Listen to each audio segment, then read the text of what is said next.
Dan udah jelas Islam diturunkan di muka bumi ini untuk siapa? Untuk manusia dan kalangan jin. Agar apa? Untuk memperbaiki akhlak. Ini dalil dari saudara kita yang langsung menvonis jimat itu syirik. Jadi memang betul ada hadisnya. Man 'allaqa tamimatan faqad asyrak. Barang siapa yang berkalung atau menempel atau meletakkan jimat, maka syirik dia. Ada hadis itu betul. Makanya kalau ada orang datang ke rumah seseorang, kadang kan di atas pintu ada itu ya. Di atas pintu itu ada yang dipaku, ada yang dilem. Ini langsung syirik. Karena mereka menganggap itu sebagai sebuah tandingan dari kekuasaan Allah. Menurut mereka begitu.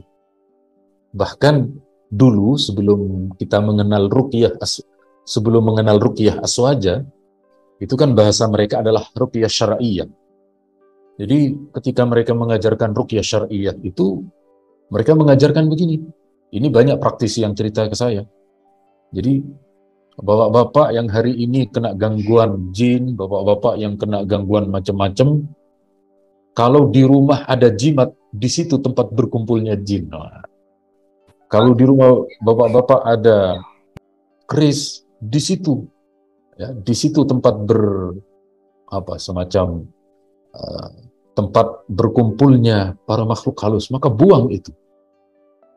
Lalu hadis ini yang dijadikan sebagai pembenaran. Jadi barang siapa yang menggantungkan, mengangkat atau mengalungkan, intinya adalah mentaklik itu meletakkan di posisi yang tinggi, maka dia telah benar-benar bersyirik, telah berbuat syirik. Dan mereka langsung main vonis syirik itu ya keluar dari Islam. Kemudian hadis yang kedua juga memperkuat mereka. Innar ruqa wat tamaim wat tiwalah syirkun. Sesungguhnya doa ruqyah, kemudian jimat, tiwalah, daya pikat.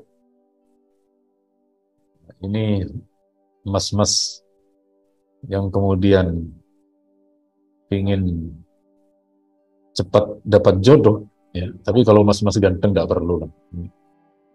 Kalau jelek pakai jimat wajar. Tapi kalau ini sekali lagi kemudian kata mereka adalah sebuah kesyirikan. Makanya dulu di zaman kita kecil itu ada candaan cinta ditolak, dukun bertindak itu. Itu memang pernah ada. Tapi kalau sekarang sudah berganti itu. Cinta ditolak, Honda Jazz langsung keluar dari rumahnya menjemputnya. Insya Allah langsung mau itu kalau menggunakan hal-hal yang bersifat materialistik, katanya begitu. Jadi sekali lagi, ini bagi mereka yang kemudian main vonis syirik dengan mudahnya, sekali lagi memang ada zahir hadis yang menyebut seperti itu. Bagi kita apakah betul-betul syirik? Oh enggak, belum tentu. Dirinci dulu. Nah, seperti biasa, ulama kita itu lebih mendalam, ulama kita itu lebih komprehensif dalam memahami dalil, para ulama kita itu lebih luas jangkauan perinciannya. Ini betul ada dalil-dalil yang mengatakan syirik itu betul, tetapi dalil ini ditaksis, istilah usul fikihnya, ditaksis itu dibatasi dengan penjelasan di hadis yang lain. Bagaimana penjelasan hadis yang lain? Penjelasannya begini. Jadi ilmu yang berkaitan dengan masalah hal semacam ini itu sudah ada sejak zaman jahiliyah. Jadi kata beberapa sahabat, mereka ini datang kepada Nabi. Nabi, kami di masa jahiliyah sudah biasa melakukan ruqyah. Kami sudah terbiasa itu. Lalu bagaimana menurut engkau Nabi ketika kami melakukan ruqyah itu? Kemudian Nabi memeriksa, Nabi mengecek. Coba mana ruqyah kamu? Coba mana? Apa yang kamu baca di dalam ruqyah, cara-cara yang kamu terapkan di dalam ruqyah itu apa? Kata Nabi, la ba'sa birruqa ma lam yakun fihi syirk. Ruqyah ini bagi kita ya, meskipun hadis ini berbunyi ruqyah, tetapi menjadi semacam penentu dari dalil-dalil yang lain. Di sini Nabi menyebutkan selama ruqyah itu tidak ada unsur syiriknya, maka tidak apa-apa. Nah, ketika dikaitkan dengan jimat, selama di dalam jimat itu tidak ada simbol-simbol Tuhan selain Allah, tidak ada masalah. Dan perlu kita ketahui, biasanya para kita itu menulis jimat itu dari ayat Quran. Ayat Quran itu yang ditulis lalu di ataupun bungkus. Nah, jadi di sini apapun itu, selama tidak ada unsur syiriknya, selama di situ unsurnya adalah meminta kepada Allah, kemudian meyakini Allah yang akan memberi kesembuhan dan lain sebagainya, sekali lagi bukan sebuah kesyirikan. Nah, ini saudara kita tidak sampai memegang hadis ini, ya. Jadi mereka langsung main vonis dengan keumuman hadis bahwa jenis ruqyah apapun, jimat apapun, penglaris, pengasih maupun juga yang lainnya, langsung vonis main syirik. Ya. Sekali lagi di situ mereka main general mereka. Bagi kita sekali lagi berdasarkan hadis yang memberi kebatasan ketentuan itu, yakni selama tidak ada unsur syiriknya, tidak ada masalah. Nah, jadi baru kalau di situ memang betul-betul ada syirik, misalnya menyebut nama Tuhan selain Allah, itu beda lagi. Lalu bagaimana kalau minta bantuan melalui jin? Ulama beda pendapat, terus terang. Meminta bantuan kepada jin, itu ada yang mengharamkan, ada yang tidak mengharamkan. Orang cuma minta bantuan. Bantuan itu kan sama seperti kita datang kepada dokter minta bantuan agar diobati. Kan tidak syirik gitu. Nah, demikian halnya terhadap jin. Tetapi sekali lagi, banyak pula ulama yang mengharamkan. Jadi sekali lagi, berkaitan dengan soal media, soal tata cara, selama itu memang tidak ada yang dilanggar dalam aturan syariah, maka ini adalah diperbolehkan, tidak ada masalah.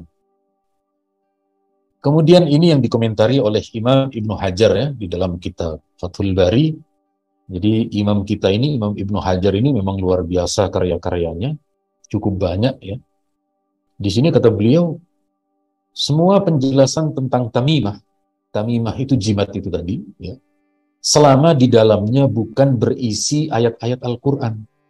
Kalau isinya dalil Quran, kalau isinya ayat Quran, misalnya ayat kursi, dan beberapa ayat yang lain, yang bertujuan mencari berkah dari Allah melalui firman-firmannya itu, kemudian juga meminta perlindungan kepada Allah dengan menyebut nama Allah, maka tidak syirik. Apanya yang syirik? Wong itu mintanya kepada Allah, medianya juga dibenarkan karena yang ditulis itu adalah Al-Quran.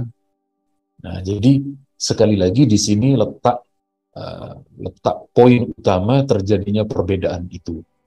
Tidak dipungkiri, ya, memang tidak dipungkiri, memang ada yang kemudian secara mutlak melarang. Atau ada pula yang disampaikan oleh Imam Nawawi, yang dimaksud dengan larangan itu kalau sampai meyakini yang memberi kesembuhan itu jimatnya, itu yang tidak boleh. Ya. Sekali lagi di sini ketika kemudian menggunakan jimat, menggunakan kalau Gusmus itu pernah ditanya, kenapa kok ada orang menggunakan akik merasa tenang? Apa itu tidak syirik? Karena dianggap menuhankan akik itu. Lalu Gusmus menjawab dengan jawaban yang renyah. Ya. Kata Gusmus, kenapa pula ada orang hatinya tenang kalau dia pegang ATM? Padahal ATM kan bukan Tuhan. Kenapa dia tenang? Kenapa dia merasa aman kalau ada ATM? Jadi hal-hal semacam itu tidak sampai menuhankan kepada selain Allah, enggak. Kita tetap hanya berharap kepada Allah, tetapi ada kejiwaan seseorang, apakah dia punya hobi, apakah dia punya macam-macam, yang di situ dia merasa enak, ya, apapun itu, apakah keris, atau ada mungkin juga yang merasa dengan hewan piaraan, ya, ada burung di depan rumahnya, tapi sekali lagi selama meyakini hanya kepada Allah, tidak ada masalah.